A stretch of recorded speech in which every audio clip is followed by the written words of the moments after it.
মিসির আলীর আজ অদ্ভুত একটা অনুভূতি হচ্ছে। মনে হচ্ছে আজ সে খুব সহজেই নিরক্ত হয়ে যাচ্ছে। রিকশাটা যেন ঠিক মতো এগোতেই চায় না। 2 মিনিট পর পরই চেইন পড়ে যাচ্ছে।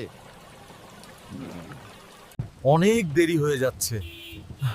এই বৃষ্টিটা থামছে না কেন? সামনেই তো বিশ্ববিদ্যালয়। একটা সিগারেট ধরালেন তিনি, তবু মনটা ঠিক শান্ত হচ্ছে না। রিকশাওয়ালার আচরণটা অদ্ভুত। চেইন পড়া যেন তার কাছে খুব স্বাভাবিক। রাগটা চেপে রাখলেন তিনি, নিজেকে শান্ত করার চেষ্টা করলেন।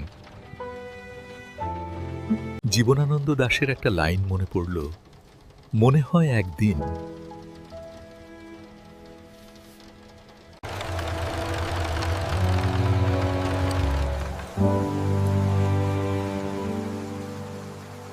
তুমি নাম কি?